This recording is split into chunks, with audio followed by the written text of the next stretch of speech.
하루도 우리가 이 설날 아침에 하나님을 예배함으로 하나님을 영화롭게 하는 그런 복된 시간이 되기를 바랍니다. 여러분의 가정에도 또 개인에도 또 우리 자녀들에게도 하나님의 그런 권능이 충만하게 임하기를 바랍니다. 새해에는 정말 우리가 떡국을 먹고 새롭게 그 하얀 백지에 새롭게 시작하듯이 하나님께서 우리가 계획하는 모든 일들 속에 하나님이 기뻐 받으셔서 그 일들이 하나님 뜻 안에서 다 성취되는 그런 복된 또 새해가 되기를 바랍니다. 하나님은 준비하는 자에게 새해를 주십니다. 그래서 새해를 맞이하면서 우리에게 가장 필요한 것이 믿음입니다.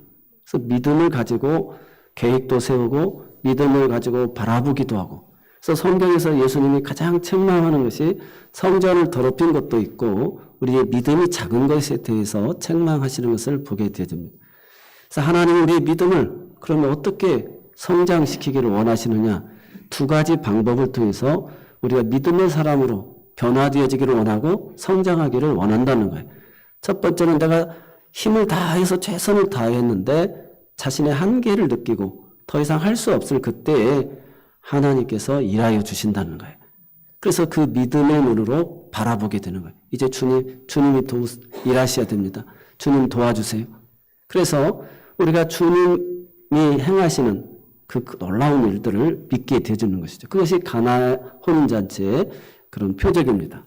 그래서 갈릴리 가나에서 첫 번째 행하신 표적이 결혼잔치를 위해서 얼마나 준비를 다 했겠어요? 지금 결혼 준비를 해도 우리가 1년 전부터 사진도 찍고 또 양가 부모도 만나고 또 그런 모든 계획 설계하고 준비하고 그 잔치집에 부족함이 없도록 다 준비하지 않습니까? 일년지 대사인데 가장 준비를 해서 오신 손님들이 그 시간을 할애하고 축하해 주러 온 사람들을 정말 기분 좋게 마음껏 축복하게끔 하려고 준비를 하지 않겠어요? 그런데도 불구하고 그 잔치집에 부족한 것이 있다는 것이죠. 그래서 그 잔치집에 주님이 초청되어지고 주님이 말씀하시고 순종하니까 물이 변하여 포도주가 되는 기적이 일어났다는 거예요. 그래서 오늘 우리에게 내 힘으로 할 수 없는 일을 통해서 하나님이 그런 믿음을 내 사람으로 우리를 바꿔주신다는 거예요. 그래서 내가 최선을 다하고 이제 주님이 이루실 일을 우리가 바라보자. 그래서 두 번째로는 내가 제일 사랑하는 사람을 통해서 사랑하는 것을 통해서 하나님은 우리의 믿음을 성장시켜 주신다는 것입니다. 그래서 내 힘으로 할 수 없는 일, 또 내가 가장 사랑하는 것, 사랑하는 사람을 통해서 하나님이 일하시는데 우리 갈릴리 가나에서 두 번째 그 왕의 신하의 아들이 병들어 죽게 되어졌을 때 가장 사랑하는 아들이 죽게 되어진 것입니다. 그래서 그 아들로 인하여서 예수님을 찾게 되어지고 주의 음성을 듣고 순종하고 가는 길에 나음을 입은 것을 깨닫게 되어지고 그의 온 가족, 집안 식구들이 다 구원을 얻는 그런 내용이 되겠습니다. 오늘 예수님의 두 번째 표적이라는 제목으로 두 번째, 지난주에 이어서 오늘 또 말씀을 같이 나누려고 합니다. 한번 같이 믿음으로 고백하겠습니다. 예수님의 두 번째 표적. 오늘 또 주님이 가나 혼인잔치의 표적이 나타난 것처럼 또 왕의 신하의 아들의 집에 두 번째 표적이 나타난 것처럼 오늘 저와 여러분의 가정에 우리 교회 공동체 안에 이런 표적과 기사와 이적이 올 한 해도 충만하게 나타나기를 바랍니다. 왕의 신하의 아들이 병들어 사경을 헤매고 있다. 그래서 이 왕의 신하를 살펴보니까 어떤 사람이냐면 헤롯 대왕의 아들 헤롯 안티파스가 왕으로 분봉왕으로 있을 때 4분의 1의 왕으로 이 갈릴리 지역의 왕으로 있을 때 그의 헤롯의 청지기가 있었는데 구사라는 사람이 있었어요. 구사. 그래서 이 구사의 아내가 요한나입니다. 요한나. 나중에 예수님을 도왔던 여인 중 예수님과 그 제자들을 도왔던 일행 중에 가장 큰 역할을 한 사람이 7귀신이 쫓겨난 막달라 마리아와 그 다음에 헤롯의 청지기 구사의 아내 요한나입니다. 그리고 그 예수님께 은혜를 입은 여인들이 예수님과 그 제자들 일행들을 물질적으로 물심양면으로 힘껏 도왔던 것을 누가는 그걸 기록하고 있어요. 그래서 헤롯의 그 청직이었던 이 구사라는 사람의 아내 요한나라는 사람이 이렇게 예수님의 신실한 제자가 되어서 예수님 공생의 사역에 큰 역할을 했구나. 근데 이 사람이 그러면 어떻게 예수를 믿었겠나라고 보니까 이 갈릴리 가나에서 두 번째 표적이 나타나서 오늘 그 온 집안이 다 예수를 믿게 되어진 거예요. 그래서 구사의 아내 요한나가 그렇게 주님의 좋은 동역자가 된 것을 보게 되어집니다. 그래서 이 왕의 신화를 살펴보면 우리가 역사적으로 보면 이렇습니다. 헤롯 안티파스가 얼마나 악한 사람이냐면 자기 동생이 빌립입니다. 이 빌립의 아내가 우리가 잘 아는 그 헤로디아라고 하는 여인이죠.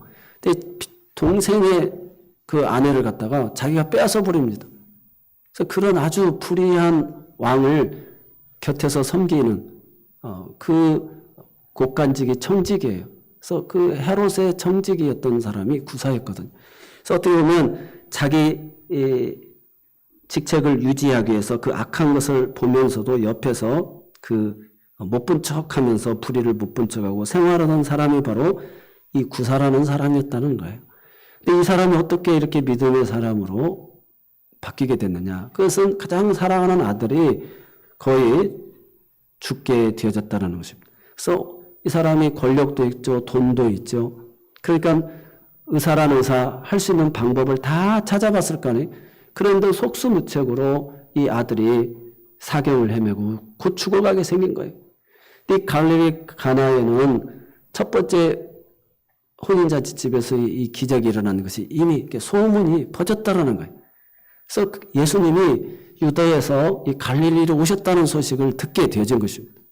그래서 그 소식을 듣고 예수님에게 찾아간 것입니다. 예수님에게 찾아간다라고 하는 것은 쉽지 않은 일입니다.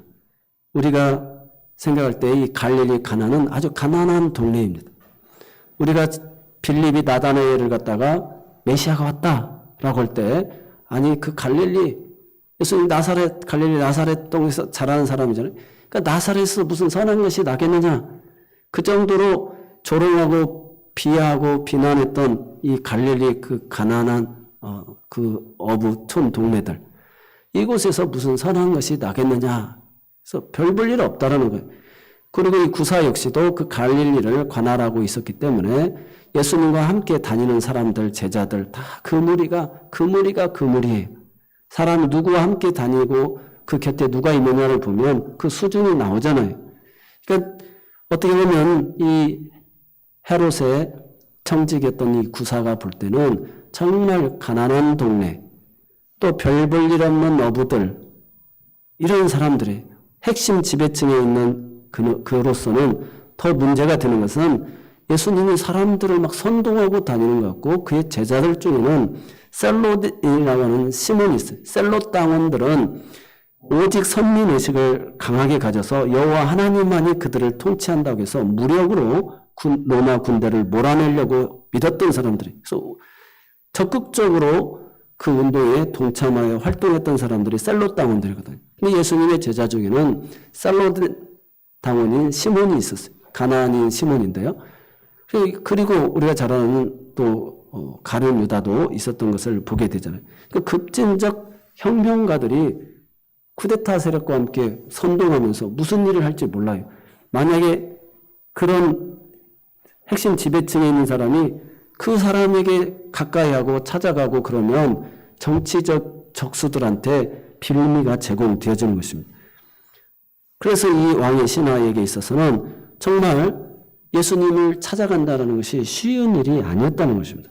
그럼에도 불구하고 예수님 앞으로 나올 수 있었던 것은 망설이지 않고 찾아올 수 있었던 것은 지금 당장 죽어가는 내 아들을 살릴 수 있는 유일한 방법은 정말 그 하인들이 결례 행하는 돌 항아리에 물을 붓고 그걸 떠다 주라고 해서 떠다 줬는데 그 잔치에 참여했던 모든 동네 사람들이 먹어보고 이 좋은 포도주가 어디서 났느냐 그 소문이 다 들려졌다는 거예요.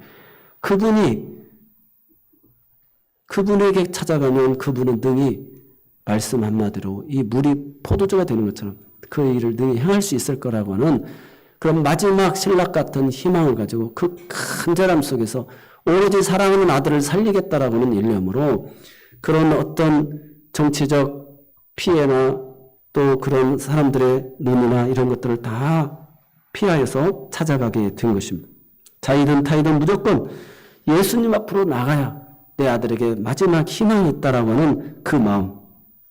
이게 바로 그 자식을 사랑하는 그 부모의 마음입니다. 하나님은 오늘 예수님은 그 마음을 보신 거예요. 지금 그 정황과 상황 속에서 이 사람이 나올 수 있는 상황이 아닌데 얼마나 간절하고 다급하고 정말 간절했으면 이렇게 찾아왔을까. 그리고 이 젊은 예수님 앞에 찾아와서 내 아들을 좀 집에 내려오셔서 좀 살려달라고 이렇게 부탁을 한 거예요. 왜냐하면 예수님이 가나안 혼인잔치집에도 찾아갔기 때문에 큰 기적이 일어난 거잖아요. 그래서 어떻게든지 우리 집에 좀 와서 우리 아들 좀 살려달라고 부탁을 하게 되어지는 것을 보게 되어집니다. 오늘 예수님은 바로 그런 부모의 그 간절한 마음을 보신다는 거예요. 그래서 주님이 이야기했죠. 자꾸 가자 보니까 주님이 도대체 너희들은 그런 표적과 기사를 보아야만 믿는다라고 하면서 주님이 책망하십니다.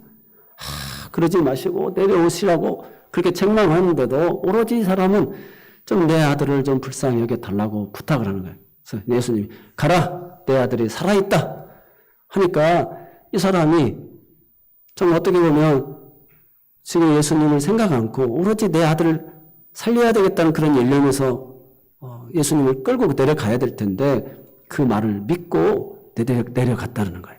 그냥 그 말을 믿고 갔다는 거예요. 오늘 하인들이 그 말을 믿고 순종하였던 것처럼 이 사람도 살아있다라는 말을 믿고 내려가다가 한 30km에서 35km 가버나움까지 그 길이 가나에서 그 정도 되는데 가다가 하인들을 만나고 당신의 아들이 살았습니다. 그 살아난 때를 부르니까 어제 제 9시 오후 4시 정도 된다는 거예요. 그때 살아났습니다. 이 때를 믿고 그와 그 온 집안이 다 예수를 믿게 되어졌다는 거예요. 아멘. 사랑하는 성도 여러분, 오늘 우리는 나에게 주님이 말씀하실 정도로의 믿음이 되어야 될 줄로 믿습니다. 성경에 보면 주님이 우리의 믿음을 다 보고 계셔요. 요한복음 1장 47절에 빌립이 나다나엘을 전도합니다. 야, 메시아가 왔다. 와서 보라. 그러니까 무슨 나사렛에서 선한 것이 나겠느냐. 그렇게. 근데 어쩔 수 없이 와서 한번 보라고 하니까 마지못해 끌려왔어요. 여기 보세요. 끌려오니까 보자마자 예수님께서 이는 참 이스라엘 사람이다. 내 속에 간사함이 없다. 아니 주님이 저를 어떻게 하시고 그렇게 말씀하십니까? 그러니까 네가 무화과나무 아래에 있는 걸 내가 보았다. 그러니까 당신은 참 라비아 당신은 하나님의 아들입니다. 당신은 정말로 이스라엘의 임금으로서이다라고 이렇게 고백하게 되어집니다.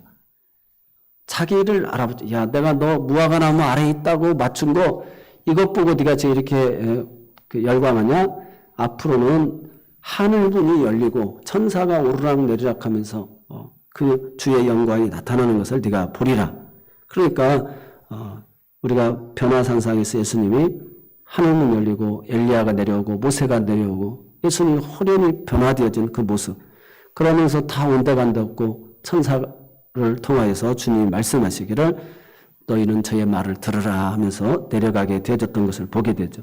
그래서 정말 놀라운 그 광경을 제자들이 보고 그것을 다 간증하며 나눌 수 있게 되어졌다는 거예요.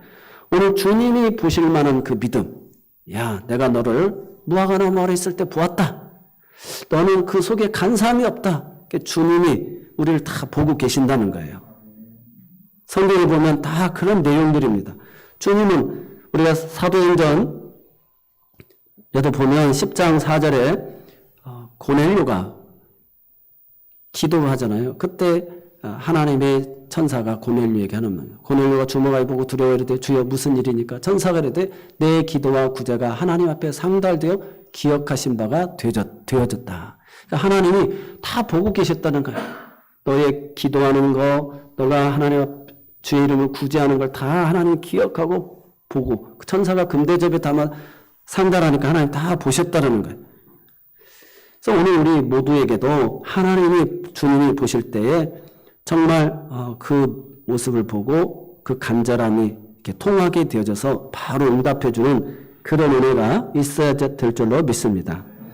우리가 12년 동안 혈루증을 앓았던 여인도 내가 옷자락만 만져도 낫겠다라고 하는 그 믿음을 가지고 수많은 사람들이 예수님을 밀치고 만지고 했지만 그 여인이 만졌을 때 그 능력이 나가는 것을 보게 되어지잖아요. 그래서 누가 내 옷을 만졌다? 주님, 이 많은 사람들이 지금 붐비는데 아니다. 누가 만졌다. 그래서 그가 엎드려서 그 무릎을 꿇고 주님 앞에 아뢰잖아요. 그의 간절한 그 믿음, 그 주님은 그것을 보셨던 거예요. 우리가 가나안 여인, 수로 번역의 여인도 마찬가지잖아요. 나는 이스라엘의 잃어버린 자를 위해서 왔다. 자녀의 떡을 취하여 계획해 주는 것이 마땅치 않다. 그랬을 때 주여 올소이다. 그러나 개들도 그 주인의 상에서 떨어지는 부스러기를 먹습니다. 저를 개처럼 취급해도 그 은혜를 우리 아이를 위해서 베풀어 달라고. 그래서 따라 내 믿음이 크도다. 내 믿음대로 될지어다. 주님은 오늘 또 우리에게 그 간절함을 보고 계시는 거예요.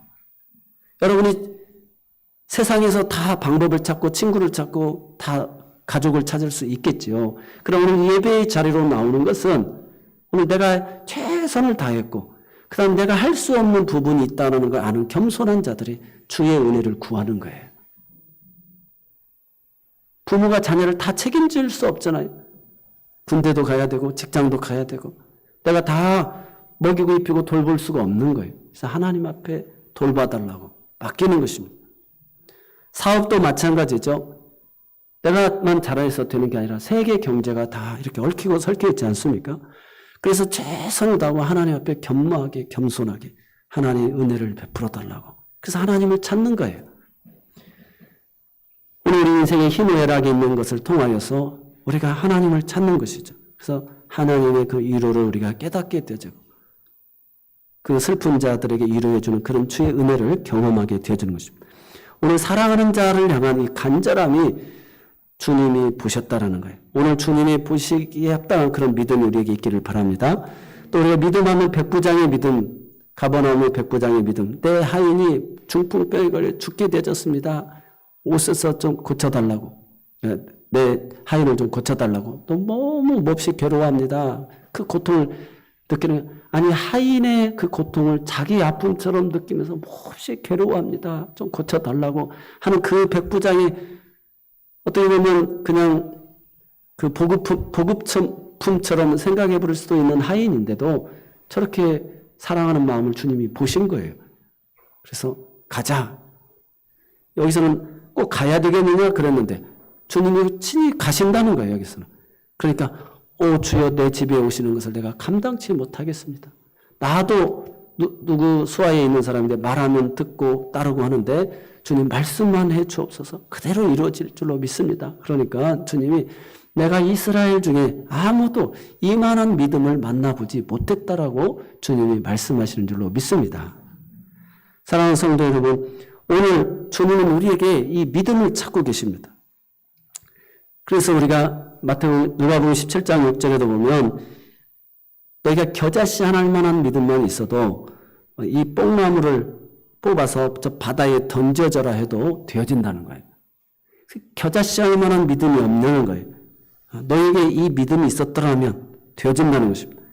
그래서 우리가 변화산상에서 예수님이 기도하고 내려오실 때 9명의 제자들이 그 간질을 앓은 아버지의 아들을 고치지 못하잖아요. 그래서 예수님이 책망하십니다. 내가 어느 때까지 너희와 항상 함께 있으랴. 이 믿음이 작은 자들아. 그래서 그 아버지에게 이야기합니다. 그래서 할 수 있으면 좀 어떻게 좀 고쳐달라고. 할 수 있거든요. 무슨 말이냐. 믿는 자에게는 능치 못할 일이 없느니라. 그러면서 주님이 고쳐주시잖아요. 그때 제자들이 주여 왜 우리는 못 고쳤습니까? 너희의 믿음이 작은 영혼이라. 주님이 말씀하셨습니다. 뽕나무 겨자씨 하나일 만한 믿음만 있어도 이 뽕나무를 저 뽕나무가 얼마나 다닥다닥 붙어가지고요. 그 뽑기가 얼마나 어려운지 모릅니다. 근데 이 뽕나무가 뽑혀서 저 바다에 던지어라도 되어진다는 거예요. 그 겨자씨 하나일 만한 믿음도 없느냐.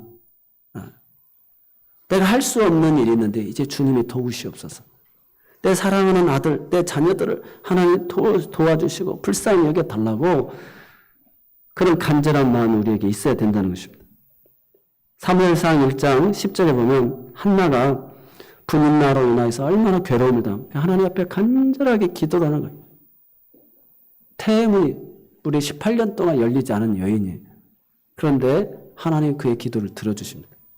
그래서 그때 막 술에 취한 것처럼 기도하니까 엘리 제사장이 야, 너 술 좀 끊어라. 왜 이렇게 지금 술 취해가지고 이렇게 때를 쓰고 그러냐라고 하니까 네 주여 오해하지 마십시오. 내가 이렇게 간절하여서 하나님 앞에 자녀를 얻기 위해서 기도했습니다. 그러니까 미안하다.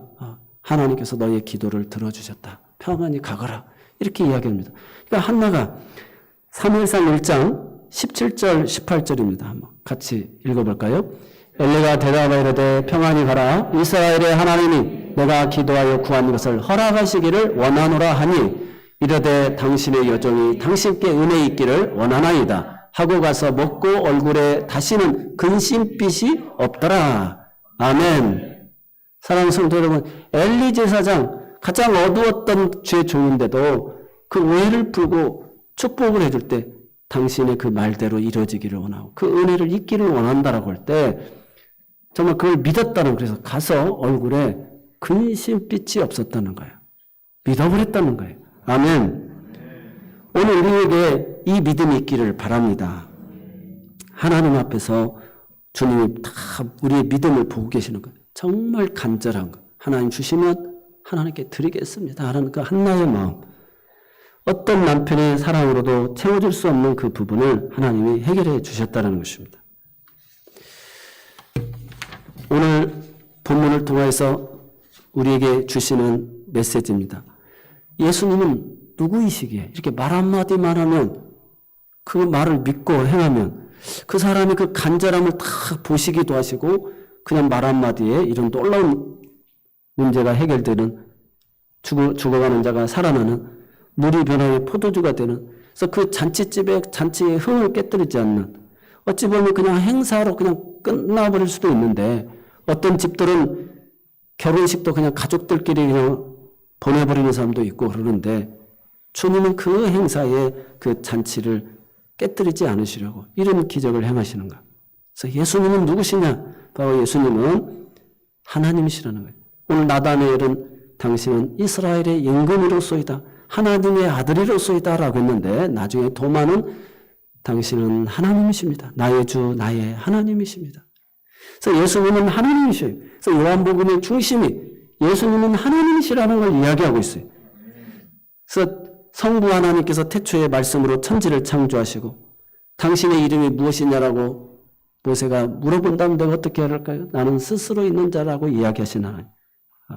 그래서 이 요한복음에는 에고의 의미, 나는 무엇이다. 하나님이 7가지 자기의 선포합니다. 마치 성부 하나님처럼 예수님도 성자 하나님께서 이렇게 선포하는 거예요.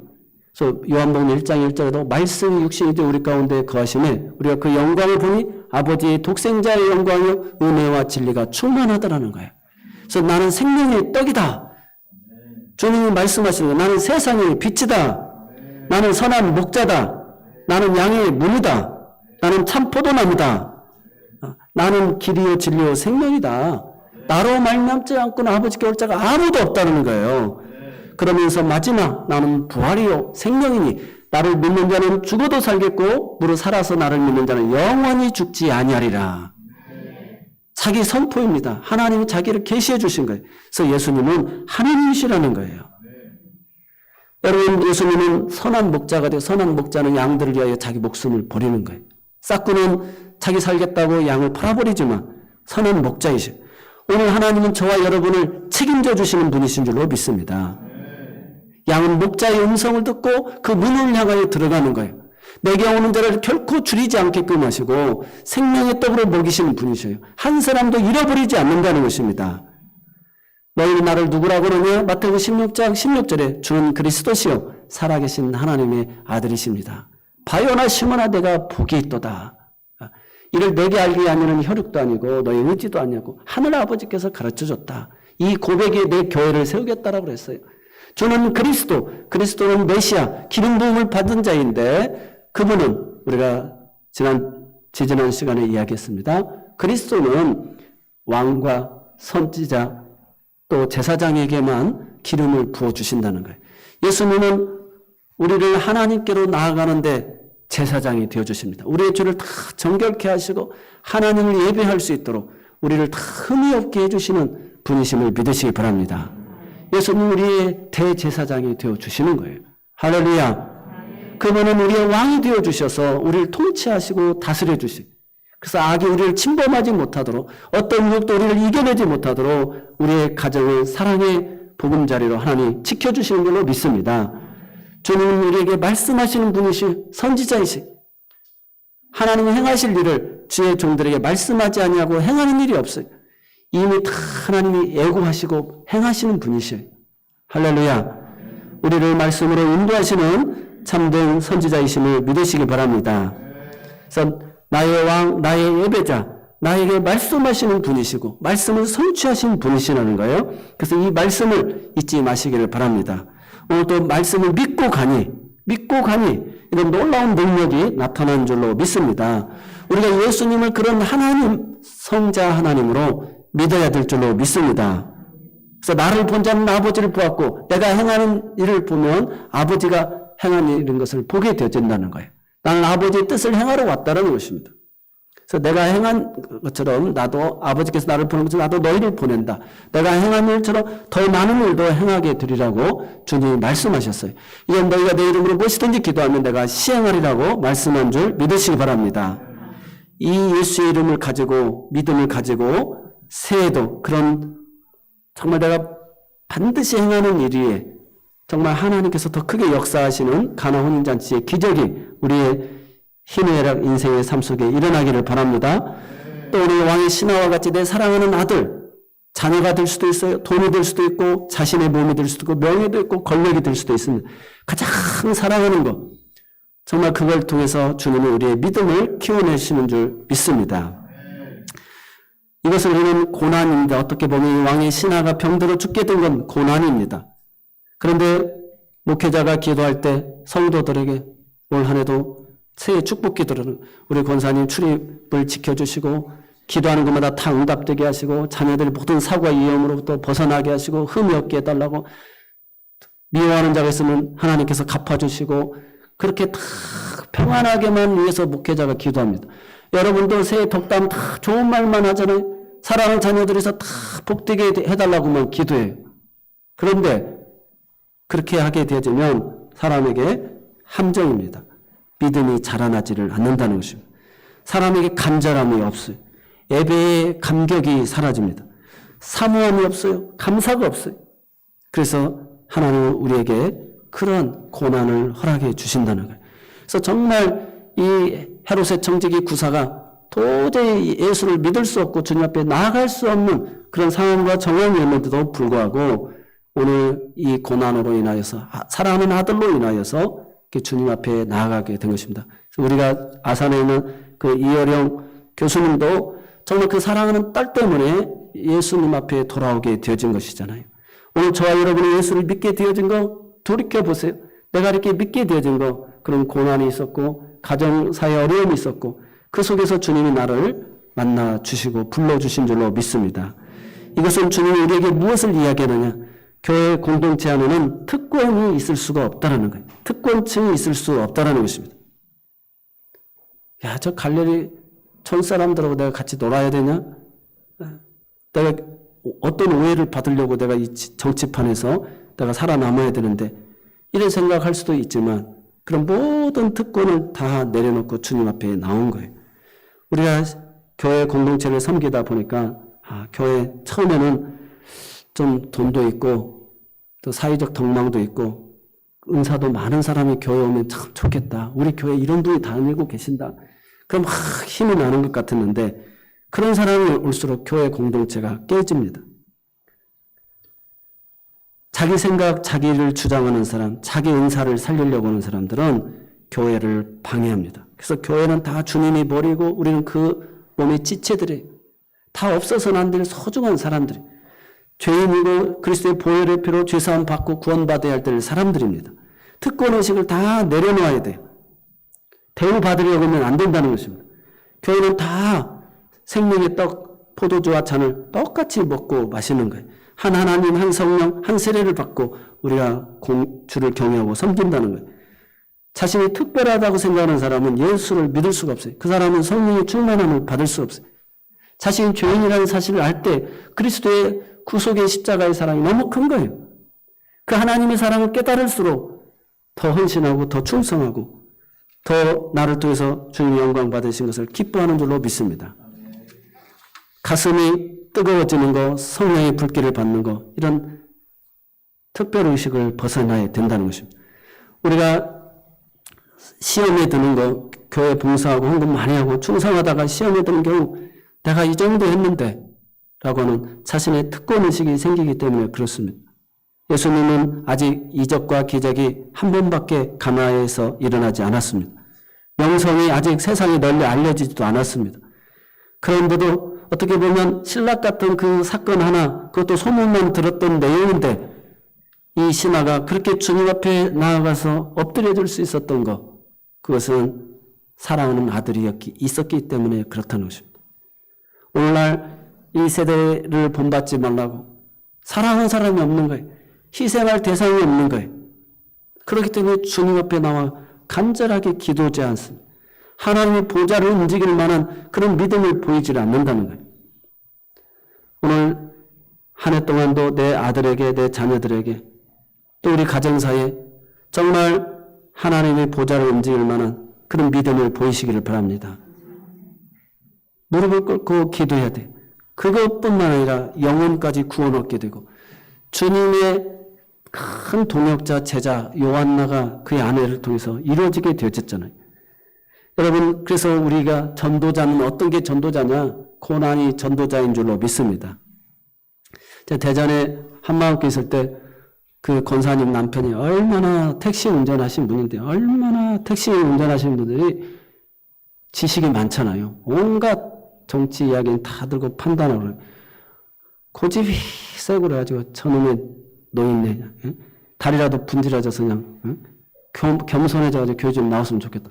아니 그렇게 했는데 진짜 사고 나가지고 분질러져가지고 혈치어 타고 가지고 교회를 나온 거였어. 아이고 이놈의 입방자. 그래서 내가 하나님 앞에 너무 이게 심한 기도를 했다. 여러분 우리가 아까도 이야기했지만 목회자가 다 부모도 자녀도 다 평안하게만 해달라고 기도하는데 우리 인생에 살아가다 보면 원치 않는 그런 고난과 어려움이 다 닥치게 되어 있다라는 것입니다. 그걸 통해서 더 하나님 앞에 기도하는 것이죠. 그래서 그의 믿음이 정말 주님 앞에 보좌 앞에 나아가는 것입니다. 주여 불쌍히 여겨주세요. 긍휼히 여겨주세요. 오늘 우리가 그런 마음을 가지고 주님의 몸된 교회 부흥을 위하여서 꿈꾸고 같이 함께 나아가는 줄로 믿습니다. 목회하면서 여유로운 적이 한 번도 없어요. 목회자가 무슨 돈을 보너스를 몇백 프로 받는 것도 아니고 월급이 천장지창을 올라가는 것도 아니고 무슨 복권을 사는 것도 아니고 어렵지 않습니까? 평생에 개척하면서 어렵습니다. 그럼에도 불구하고 주님의 몸된 교회, 주님의 그 사랑을 기억하면서 정말 몸으로 마음으로 물질로 더들 도전하는 거예요. 야, 너 겨자씨만한 믿음도 없느냐? 믿음을 보여라. 개척 때 보여야 되고 네가 정말 어려울 때 보여야 되고 먼저 솔선수범해야 되지 않느냐. 그러다 보니까 늘 궁핍한 길을 스스로 걷는 거예요. 그러나 그것은 한 문화, 열 문화를 받은 사람들이 열심히 해서 또 문화를 남겼을 때 열 고울의 권세를 하나님 주시는 것처럼 오늘 우리에게 그런 은혜가 있다는 것입니다. 착하고 충성된 자가 내 주인의 즐거움에 참여할지어다. 주인의 즐거움에 참여하는 거예요. 마가복음 10장 29절을 통해서 보면 베드로가 우리가 집과 전토와 가족을 다 버리고 주님을 따랐는데 우리에게 주어진 게 무엇입니까? 나를 위하여 나와 복음을 위하여서 집이나 전토를 벌인 자는 핍박은 겸하여 받지만 이 땅에서 백배의 복을 받고 영생을 얻지 못할 자가 없느니라. 주님과 더불어서 그런 왕노릇하게 되어진다는 것입니다. 그날을 기대하면서 오늘 우리가 이렇게 믿음의 길을 걸어가는 거예요. 그래서 이 고난이 오고 어려움이 와도 그래서 끝까지 이 도전의 길을 걸어가는 줄로 믿습니다. 그러면서 주님이 우리에게 가르쳐 주시는 마지막 기도, 우리가 잠언 30장 말씀입니다. 7절로 9절에 아굴의 기도가 있습니다. 한번 같이 두 가지 기도를 한번 드리도록 하겠습니다. 내가 두 가지를 주께 구하였사오니 내가 죽기 전에 내게 거절하지 마시옵소서. 헛된 것과 거짓말을 내게서 멀리 하옵시며 나를 가난하게도 마옵시고 부하게도 마옵시고 오직 필요한 양식으로 나를 먹이시옵소서. 혹 내가 배불러서 하나님을 모른다 여호와가 누구냐 할까 하오며 혹 내가 가난하여 도둑질하고 내 하나님의 이름을 욕되게 할까 두려워함이니이다. 아멘. 사랑하는 성도 여러분, 오늘 고난이 있든지 평안하든지 어떤 형편이든지 진심으로 우리가 믿음이 성장하기를 원합니다. 믿음이 중단되지 않기를 바랍니다. 그래서 우리의 기도의 제목이 이렇게 다 믿음을 늘 보이세요. 주님이 원하시는 것은 믿음이에요. 그래서 내 믿음대로 될지어다. 새해도 정말 믿음을 보여서 주님께 내 믿음이 크도다. 내가 이 일을 할 줄을 믿느냐. 주님이 기뻐하는 그런 믿음의 우리 성도님들, 우리 새로운 교회 공동체 가족들이 다 되시기를 바랍니다. 기도하겠습니다. 고난은 나의 믿음을 성장시키기 위하여서 변장하고 찾아온 하나님의 천사인 줄로 믿습니다. 오늘 사람이 최선을 다하지만 그 위에 하나님이 해주셔야 될 일이 있습니다. 또 사랑하는 자녀로 인하여서 아버지 하나님 정말 이렇게 간절할 때가 있습니다. 하나님이 보실 만한 그 믿음을 우리가 보이게 하여 주옵소서. 그 말씀을 믿고 순종하여 큰 응답의 주인공들이 되게 하여 주옵소서.